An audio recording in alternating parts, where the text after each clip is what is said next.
Welcome back to Screaming Night. Last time we followed Ethan Cole into the abandoned Ravensgate station, a place swallowed by silence, shadows, and deathly whispers. He thought he was just chasing a story, uncovering the truth behind a forgotten ghost tale.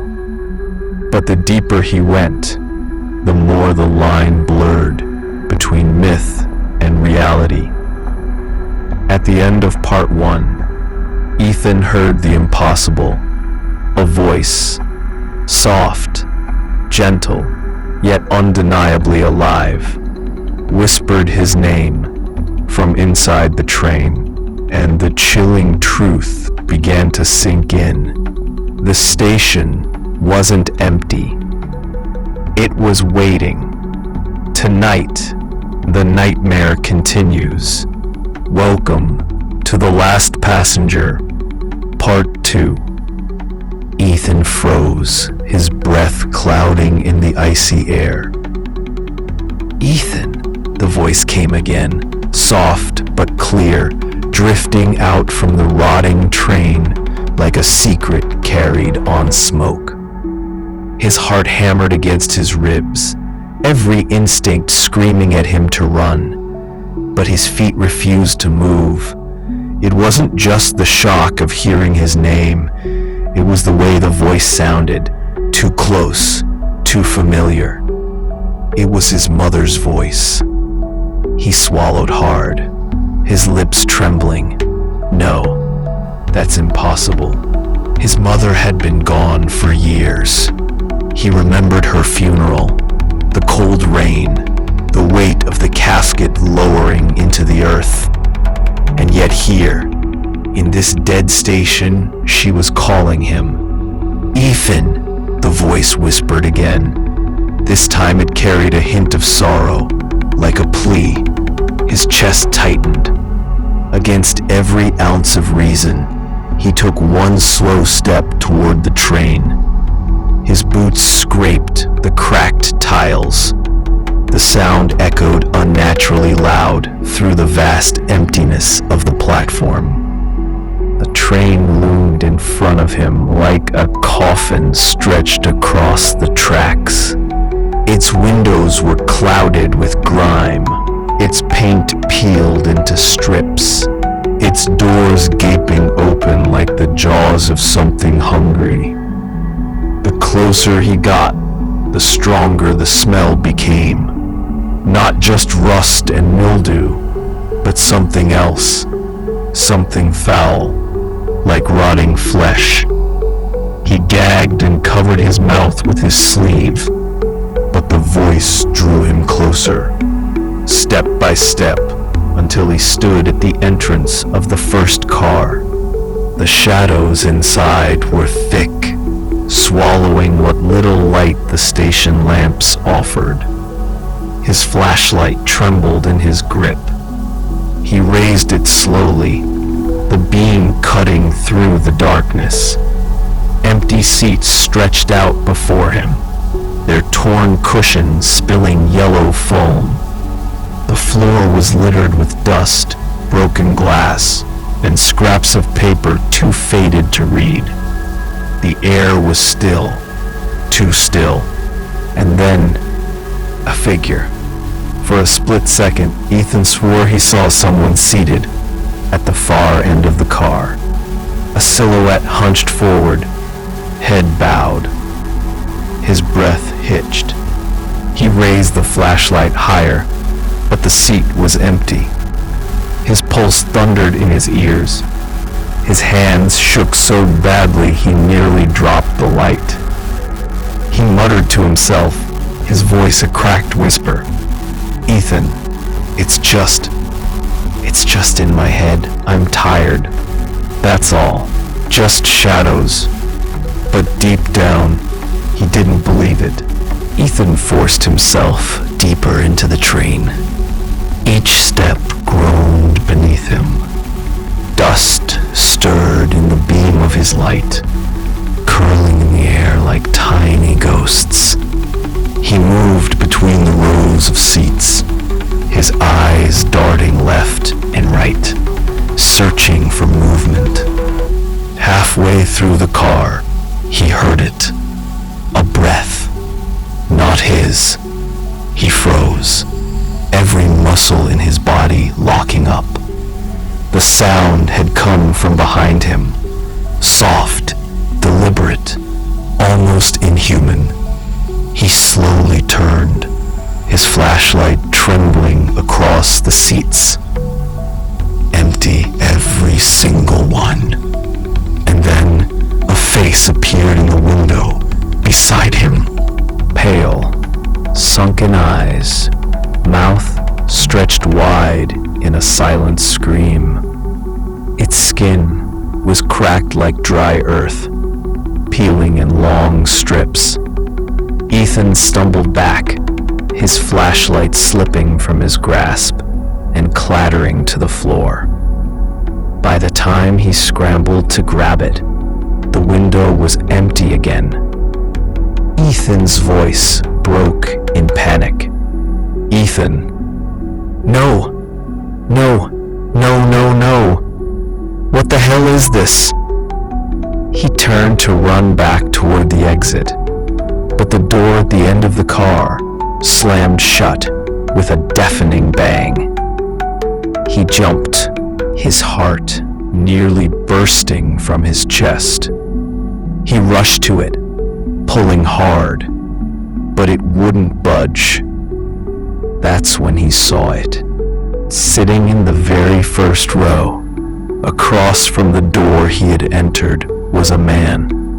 No, not a man, a passenger. The figure sat stiffly, hands resting on his knees, his head tilted slightly to one side. His clothes were ragged, a suit rotted with age, the fabric moth-eaten and stained.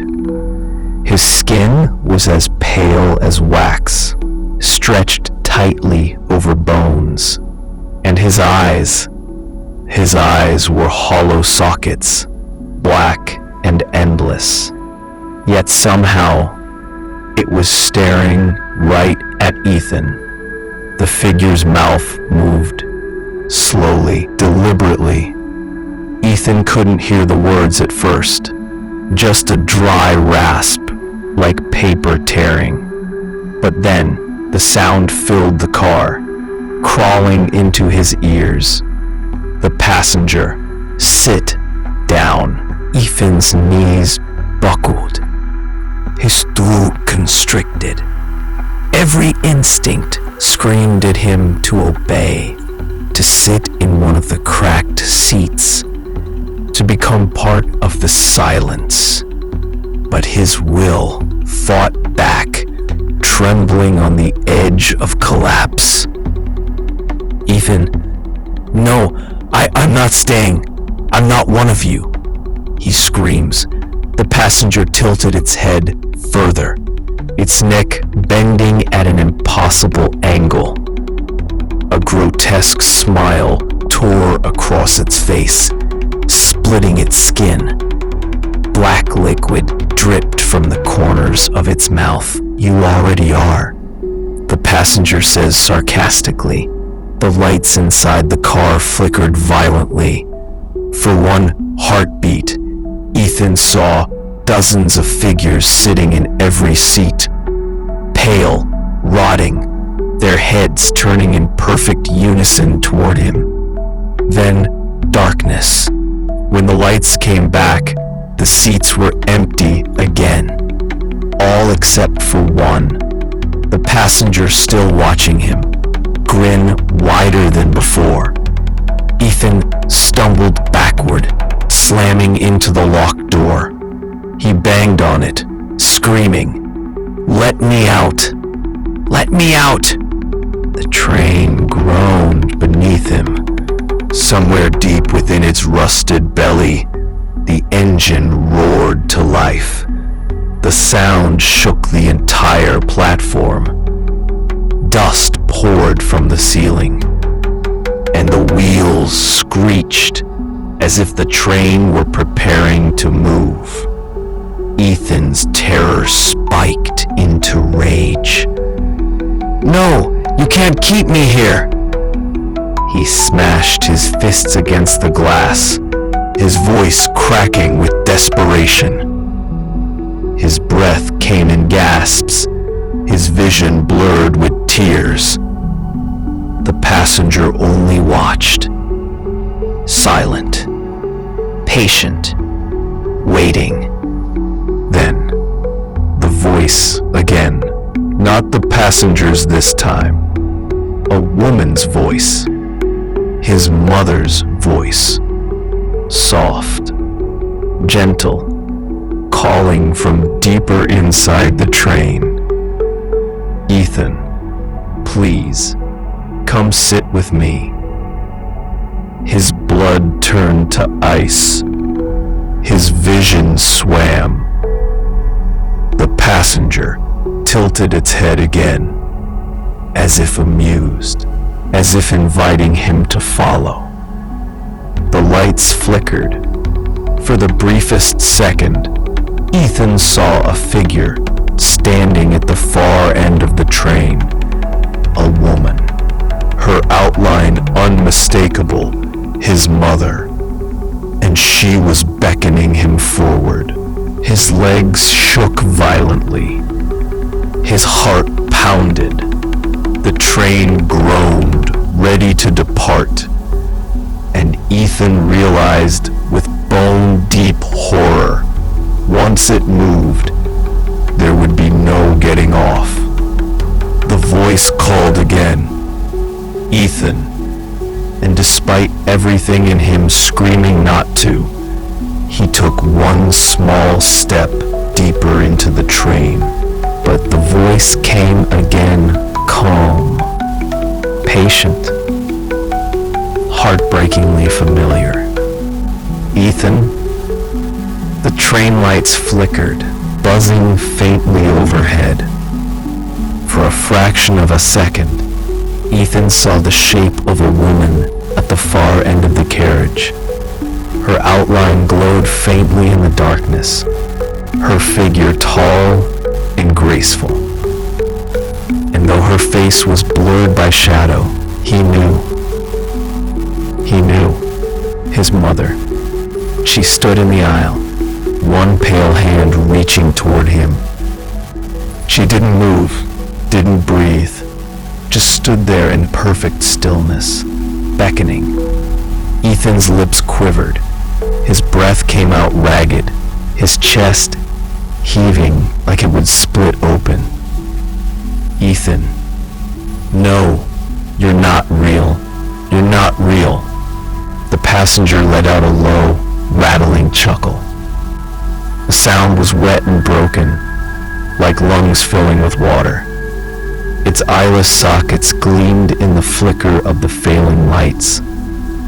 Slowly, it raised one skeletal hand and gestured toward the glowing figure, inviting him to go. Ethan's legs trembled so violently he thought they might give out. He pressed himself against the locked exit door, his palms slick with sweat, his heart thrashing like a wild animal trying to escape his chest. He muttered under his breath, panicked, desperate, "Ethan, don't move, don't take another step. It's a trick, it's a trick." But the train groaned again, deep and metallic, as if it were alive. The floor beneath him shuddered, rattling his bones. The lights flared, and the vision of the woman flickered closer, no longer at the far end, but halfway down the aisle. Her face was still hidden, her hand still raised, beckoning him forward with that slow, graceful motion. "Ethan." Her voice trembled now, tinged with pain. "Don't leave me again. Come sit with me." Tears burned in his eyes. His throat tightened. A lump of grief and dread threatened to suffocate him. Every instinct screamed to turn away, to claw at the door until his hands bled, to escape the cursed train before it dragged him into its eternity. But the sound of her voice, that voice, he hadn't heard it in years, and hearing it again carved him open like a knife. He staggered forward one step, then another, his hand reaching out in spite of himself. His body felt heavy, as though invisible strings pulled him down the aisle. The passenger's grin stretched wider still, splitting its face open in a grotesque parody of joy. Its body twitched violently, bones cracking as though its form couldn't contain its own malice. And yet it remained seated, patient, watching. Ethan's boots scuffed against the floor, his movements jerky, unwilling. He sobbed under his breath, shaking his head violently. "Ethan, no. Please, no. I don't want this." But the voice grew louder, more urgent, more commanding. "Ethan, come sit with me, now." The train jolted suddenly, hard. The seats rattled, glass shattered somewhere deeper in the cars. A deep, mechanical scream tore through the station as the ancient wheels screeched against rusted rails. Dust poured from the ceiling, coating his hair, his face, his eyes. The woman's figure flickered closer again. This time, only a few feet away, her hand extended fully now. Thin fingers stretching toward him. Her skin was pale, almost luminous, but wrong, so wrong. The flesh seemed translucent, veins blackened, twitching beneath the surface. Her voice broke into sobs as she begged him, "Please, Ethan, please don't leave me alone again." His heart shattered. His body trembled with grief and terror. His mind screamed one word, over and over, "Mother." And then, in one horrifying instant, the lights burned bright white, flooding the car. Ethan saw her face. It wasn't his mother. Not anymore. Her eyes were hollow pits, weeping streams of black tar. Her mouth gaped wide, stretching far beyond human limits, teeth jagged and endless. Her cheeks had split open from the strain, flesh dangling in ribbons, and still she smiled at him. Still she reached for him. The passenger behind him began to laugh, low, cruel, endless. Ethan's scream tore through the carriage, raw and broken, and despite everything in him screaming not to, he took another step forward. And that is where tonight's nightmare ends. But before you leave, think about this. What would you do if you were in Ethan's place? Would you step into the train, hearing the voice of someone you've loved and lost? Or would you run into the endless shadows of Ravensgate Station, knowing full well that something far worse might be waiting there? Ethan's story is far from over. The whispers are growing louder. The shadows are moving closer, and the truth about Ravensgate is darker than he could ever imagine. The train is ready to depart, and once it moves, there is no turning back. The real nightmare hasn't even begun. This is only part 2 of a story that stretches deep into the unknown. And if you thought this was terrifying, wait until you see what comes next. The passenger is not the only thing haunting those abandoned tracks. The station has secrets buried for decades, and Ethan is about to uncover horrors. So if you want to stay with us as the story continues, make sure you like this video and subscribe to Screaming Night. That way, you won't miss the next chapter, where the darkness of Raven's Gate tightens its grip, and the line between the living and the dead finally breaks. Stay with us, if you dare. Because here at Screaming Night, the stories never end.